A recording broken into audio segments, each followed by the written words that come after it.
Bienvenido a la clase de hoy. Hoy vamos a ver los distintos fármacos que van a actuar sobre la coagulación sanguínea.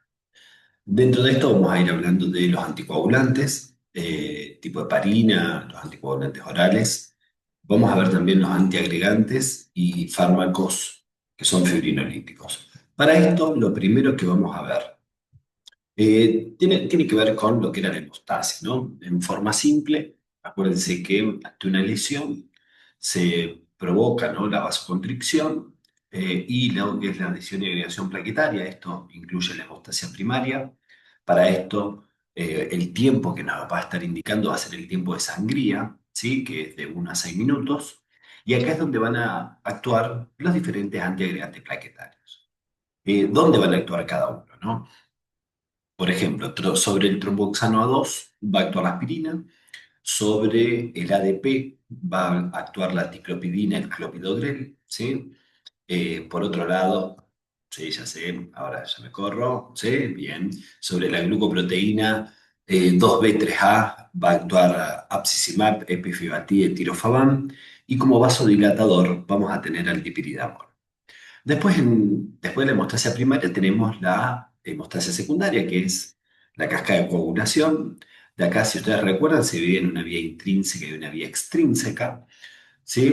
La vía intrínseca se evaluaba con el KPTT, que está entre 25 y 45 segundos, y la vía extrínseca, ¿sí?, sobre el tiempo de protrombina, que era de 11 a 14 segundos. Acuérdense que ambas vías convergen en el tronco común, y el tronco común lo evaluamos con el tiempo de trombina, ¿no?, que es de 15 a 20 segundos. Acá vamos a tener las drogas anticoagulantes, ¿sí?, tipo heparina, ¿sí?, que se evalúa con el KPTT. Y por otro lado, sobre la vía extrínseca van a actuar los anticoagulantes orales, ¿sí?, tipo warfarina, los cumarínicos, ¿no?, dicumarola, cenocumarola. ¿Por qué es importante conocer, sí, que la heparina se controla con el KPTT y los anticoagulantes orales con el TP? Porque ahí vamos a poder sacar lo que es el famoso RIN, ¿no?, que es la razón internacional normatizada, que para la heparina, ¿sí?, vamos a usar el KPTT del paciente sobre el KPTT testigo, y para lo que son los anticoagulantes orales vamos a utilizar el ring, pero sacándolo con el tiempo de protrombina, donde vemos el tiempo de protrombina del paciente sobre, ¿sí?, el tiempo de protrombina teste. Por otro lado, ¿sí?, claro, con esta hemostasia secundaria nosotros vamos a formar el famoso tapón hemostático y después, ¿sí?, normalmente se activa el proceso fibrinolítico una vez que se reparó el tejido, y nosotros vamos a ver que cuando ya tengamos un trombo sobreañadido, podríamos utilizar distintas drogas que van a ser fibrinolíticas, ¿sí?, como la streptokinasa, el alteplase, ¿sí?, como para ir ubicándonos dónde va a ir actuando cada uno de los fármacos. Bien, dentro de los anticoagulantes, ¿sí?, nosotros tenemos tipo heparínicos, ¿sí? Vamos a tener la heparina, ¿sí? Acuérdense que dentro de la heparina tengo de alto y bajo peso molecular. Eh, por eso, sí, acá tienen un cuadrito para que podamos ver algunas características, más que nada farmacocinéticas, ¿sí? Nosotros lo que vamos a ver, sí, características generales. Vamos con cada uno de ellos. ¿Cuáles son los mecanismos de acción de las heparinas, no? Primero que no tienen actividad anticoagulante intrínseca, sino que se unen a la antitrombina y aceleran la velocidad a la que inhiben diversas proteasas de lo que es el sistema de coagulación. Acuérdense que son sintetizadas en el hígado, la antitrombina circula en plasma, ¿sí? Y esta lo que hace es inhibir los factores de coagulación activados, ¿sí?, particularmente, más que nada por la trombina, el factor 10, y entonces terminan actuando como un sustrato de tipo suicida. Sí, acá les dejo el cuadrito del libro, ¿sí?, como para que vean, fíjense, la heparina, ¿sí?, los usos terapéuticos, chicos, todo lo que se relacione con trombo, ¿no? Ya sea para profilaxis, para tratamiento de lo que es un tromboembolismo venoso, tromboembolismo pulmonar, algún síndrome coronario, alguna intervención coronaria percutánea, alguna derivación cardiopulmonar, lo mismo con la coagulación intravascular diseminada. ¿sí? Si voy a las heparinas de bajo peso molecular, como enoxaparin, dalteparin, por ejemplo, ¿sí? Se usan en profilaxis, ¿sí? Para la trombosis venosa profunda, para el tromboembolismo venoso, ¿sí? En un tratamiento inicial, para tratamiento de ese tromboembolismo venoso que puede estar asociado a alguna neoplasia, para los síndromes coronarios. Y por otro lado, el Fondaparinux, ¿sí? Que es más que nada es para la profilaxis del tromboembolismo venoso, tratamiento inicial del tromboembolismo venoso, trombocitopenia inducida por heparina, algún síndrome coronario agudo, también sí hay que tratar de tenerlo en cuenta. Muy bien. ¿Qué, cuáles son los usos clínicos muy generales? ¿Sí? La heparina, ¿sí? Acuérdense que puede interferir en la agregación plaquetaria y prolongar el tiempo de sangrado, ¿sí? En cambio, las heparinas de bajo peso molecular y el Fondaparinux casi no tiene efecto, ¿sí? Sobre las plaquetas. Acuérdense que la heparina genera aclaramiento plasmático, tiene que ver con los lípidos, esto con los ácidos grasos, el glicerol, ya que la lipoproteinlipasa hidroliza, ¿sí? Triglicéridos al glicerol y ácidos grasos. Estas heparinas que estamos estudiando, acuérdense que son los tratamientos para la trombosis venosa profunda, para el tromboembolismo pulmonar, ¿sí? Se puede utilizar en los síndromes coronarios agudos, ya sea anginas de tipo inestable o el infarto agudo de miocardio. Y más que nada, las heparinas de bajo peso molecular y el Fondaparinux para el tratamiento, más que nada extrahospitalario, ¿sí? Para lo que es el TEP o el tromboembolismo pulmonar y la trombosis venosa profunda. Se puede utilizar para profilaxis de trombosis, para coagulación intravascular diseminada. Y lo que hay que recordar es que las heparinas, primero que también son producidas en células de nuestro cuerpo, no atraviesan la placenta, por eso son unas drogas de elección entre las heparinas, ¿no? Y los anticoagulantes orales. Se prefiere la heparina para una mujer embarazada, ¿sí? Y lo que uno refleja, ¿no? Es que no parecería aumentar la mortalidad o inducir, ¿sí? A un feto prematuro. Eh, Lógicamente que si se pueden suspender, chicos, esto se suspende 24 horas antes del parto, ¿sí? Esto es para evitar la hemorragia postparto. Dentro de la heparina, ¿no? Lógicamente que el principal efecto adverso tiene que ver con la hemorragia, ¿sí? Y si nosotros nos pasamos con heparina, hay un antídoto que lo tienen que conocer muy bien, que se llama sulfato de protamina, ¿sí? Acuérdense que se usa 1 miligramo cada 100 unidades internacionales de heparina.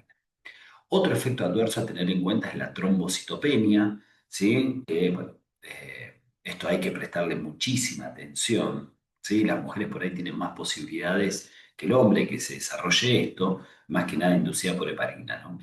Eh, Después, hepatotoxicidad, hiperaldosteronismo, ¿sí? Hipercalcemia, osteoporosis, ojo con fracturas patológicas, ¿sí? Que eso hay que prestarle atención.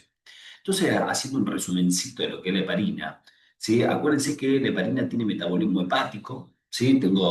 Ya que se produce en células de nuestro cuerpo, ejemplo, mastocito, macrófago, basófilo, eosinófilo, lógicamente que nuestro cuerpo tiene que tener dentro de ese metabolismo hepático heparinasas, ¿sí? Que son las enzimas que van a ir metabolizando lo que es la heparina, ¿sí? Suelen tener vida media corta cuando ustedes lo vean. Nosotros las heparinas las dividimos en de alto peso molecular y bajo peso molecular. Los de alto peso molecular inhiben a la trombina, el 9, el 10, ahí se comportan como anticoagulante. Las de bajo peso molecular inhiben solamente al factor 10 y serían como antitrombóticas, ¿sí? Se puede dividir también en heparina sódica y heparina cálcica, ¿sí? Eso tenganlo en cuenta. Ahora, las aplicaciones, ¿cuáles son? Todo lo que se relacione con trombo, ¿sí? Eso tenganlo siempre en cuenta. ¿Qué vamos a ver? ¿Sí? Dentro de los efectos es anticoagulante, antitrombótico, aclaramiento plasmático, puede mejorar la reparación, ¿sí? Puede alterar algo de lo que es el proceso de cicatrización. Recuerden siempre que el antagonista era, o el antídoto, ¿no? El sulfato de protamina. ¿Sí? Dentro de los efectos adversos, acuérdense la hemorragia, la trombocitopenia, ojo el desprendimiento de placenta, hemorragia en el parto y posparto, ¿sí? Hiperpotasemia, fracturas, osteoporosis, eso llevaría a la hipercalcemia, ¿sí? Y pueden haber, como siempre, reacciones de hipersensibilidad, ¿no? Con cuadros alérgicos. En base a esto, acuérdense que si yo ya tengo un paciente con displasia sanguínea, ACV hemorrágico, neoplasia, tuberculosis activa, tratamiento con corticoides, sí, generalmente están contraindicadas las heparinas, ¿no? Y algo a tener en cuenta que es bastante importante es que dentro de esas interacciones con aspirina, ¿sí? O el ácido acetilsalicílico potenciaríamos el efecto, pero ojo que si lo doy con los anticoagulantes, por ahí disminuye, ¿no? La potencia que nosotros podemos encontrar. Por otro lado, tengo los anticoagulantes orales, ¿sí? Estos son los famosos antagonistas de la famosa vitamina K, ¿sí? Tipo warfarina, los cumarínicos, ¿sí? Y si uno ve la warfarina, ¿sí? Acuérdense que actúa predominantemente sobre lo que va a ser la vía extrínseca de la coagulación, disminuiría la cantidad funcional de cada factor de la coagulación dependiente de la vitamina K. Los factores vitamina K dependiente, recuerden que son el 2, el 7, el 9 y el 10, ¿sí? Eso hay que tenerlo en cuenta y acuérdense que eran producidas en el hígado, ¿sí? Pero hay que tener en cuenta, ¿sí? Más que nada que también tiene metabolismo hepático, solamente que va por la CYP, ¿sí? ¿Se acuerdan? Eran la citocromo P450. A ver, los alimentos pueden modificar punto la absorción. Fíjense la vida media, ¿no? Una heparina estamos hablando de alrededor de una hora, depende cuál, pero acá estamos hablando de una vida media, chicos, entre 2 y 3, 1 a 3 días más o menos, ¿sí? Y se podría prolongar hasta 5 días. ¿Estamos? Muy bien. Los usos terapéuticos que podemos ver acá, lógicamente recurrencia de trombosis, trombosa venosa profunda, tromboembolismo pulmonar, ¿sí? Generalmente después se continúa después de haber usado heparina, ¿sí? Como por lo menos para tener en cuenta. Y también ustedes recuerden que hay ciertas patologías cardíacas que podrían llevar a, o predisponer a la trombosis, ¿sí? Y entonces ahí lo podemos utilizar más que nada como de tipo preventivo, por ejemplo, en una fibrilación auricular, válvulas cardíacas mecánicas, ¿sí? Lo cual ya esas enfermedades ya me predisponen a los trombos, ¿sí? Eh, Ojo con los efectos adversos. ¿Por qué? Lógicamente, hemorragia, ¿sí? Hemorragia intracraniana. Acuérdense que son teratógenos, son abortivos. Por eso prefiero siempre la heparina a los anticoagulantes orales en una mujer embarazada. Puede dar necrosis cutánea, ¿sí? Eh, por otro lado, sí, puede dar alopecia, urticaria, dermatitis, calambres, bueno, náusea, diarrea, sí, algo de fiebre y anorexia. ¿Está claro? Generalmente el antídoto se dice que es la vitamina K o plasma fresco congelado. ¿Sí? Bueno, acá les puse un cuadrito comparativo. ¿Sí? Fíjense que generalmente cuando uno termina hablando de heparina, lo vamos a administrar por vía endovenosa o subcutánea. En cambio, los anticoagulantes orales, ¿sí? Son de forma oral. Acuérdense que los dos tenían metabolismo hepático. La diferencia es las heparinasas a la CYP, ¿sí? Que tenían las ACO. En los dos vamos a usar el RIM, solamente que en uno voy a utilizar el KPTT para sacar ese RIM, en cambio en los ACO voy a utilizar el tiempo de protrombina, ¿sí? Y más que nada los antídotos para la heparina, el sulfato de protamina, para los ACO, la vitamina K o plasma fresco congelado. Después los usos son más o menos parecidos, ¿sí? Todo lo que se relacione con trombo, o predisposición al trombo, y acuérdense que la heparina es de elección para embarazar, ¿sí? Eso a tener en cuenta. Por otro lado, ustedes van a ver fármacos que tienen que ver con fibrinolíticos, ¿sí? Claro, acá yo ya tengo un trombo sobreañadido, por ejemplo, en un infarto agudo de miocardio, hay que ver si voy a usar un fibrinolítico o por ahí voy a estar utilizando por ejemplo, algún angioplastía, ¿sí? Pasa que, bueno, como estamos dentro del fármaco, acuérdense que vamos a usar un fibrinolítico. Dentro de esto tengo la alteplase, ¿sí? Que hay que tenerlo en cuenta en trombosis en un paciente infartado, en un tromboembolismo pulmonar, ¿sí? En un accidente cerebrovascular, isquémico, ¿no? De tipo agudo, dentro de los usos, ¿sí? Más que nada. ¿Qué puedo utilizar? ¿Sí? Bueno, está la streptokinasa, la alteplasa, reteplase, tenecteplasa, ¿sí? Y ojo con esto, ¿por qué? Porque, claro, hay para su utilización, hay algunas contraindicaciones que son absolutas y otras que son relativas, ¿sí? Como decir, bueno, una hemorragia intracraneal previa está contraindicado, lesión vascular cerebral, neoplasia intracraniana maligna, accidente cerebrovascular isquémico, sospecha de disección aórtica, alguna diátesis hemorrágica, claro, salvo que sea por las menstruaciones, ¿no? Fíjense que son contraindicaciones absolutas. Ahora, dentro de las relativas, ¿sí?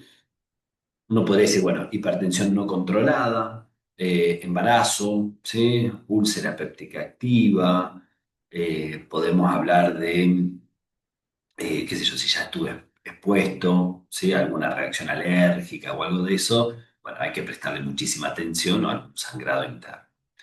Así como nosotros tenemos fármacos fibrinolíticos, ¿sí? Recuerden que hay inhibidores del proceso de fibrinólisis, ¿sí? Que son ácidos, ¿sí? Aminocaproico y el tranexámico, que generalmente se utilizan para reducir el sangrado intraoperatorio, ¿sí?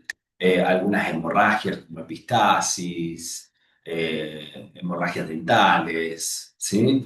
Eh, bueno, por algún trauma mayor cuando uno tiene que reanimar, ¿sí? Esto para tener en cuenta y ver un poquitito el uso que nosotros le vamos a dar.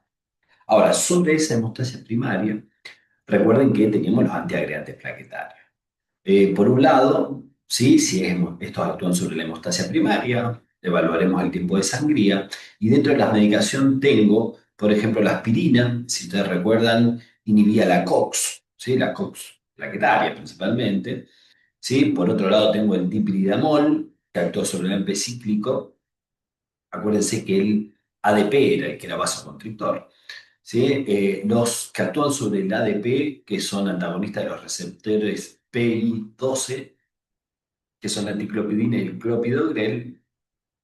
Y después tenemos, ¿sí? Los inhibidores de las glucoproteínas 2B3A, apsisimab, pemefibratil y tirofaban, y los inhibidores del receptor de trombina, ¿sí? El borapaxar, como para tener, ¿sí? Dentro de todas las utilidades. Claro, cuando uno estudió la aspirina nosotros la estudiamos en AINES, las estudiamos allá como analgésicos, ¿sí? Pero bueno, a mí lo que me interesa acá es su acción como antiagregante plaquetario. Acuérdense que inhibe la COX plaquetaria. Nosotros vamos a ver que me lo va a inhibir durante toda la vida de la plaqueta, por eso uno generalmente dice de 7 a 10 días, acuérdense que se puede extender a 14, ¿sí? Y hay que esperar que bueno, la plaqueta empiece otra vez, ¿sí? La síntesis. ¿Con qué dosis? ¿Sí? La dosis habitual es de 75 a 160. Pero bueno, a partir de una dosis de, ¿sí? 40 ya podremos inhibir a la COX plaquetaria. Las dosis general, ¿sí? Van entre 50 y 325, pero lo más habitual es 75 a 100, ¿sí? Eso ténganlo en cuenta por las dudas. Muy bien. El dipiridamol, que hace vasodilatación, ¿sí? ¿Por qué? Porque aumenta la concentración intracelular de AMP cíclico, ¿sí?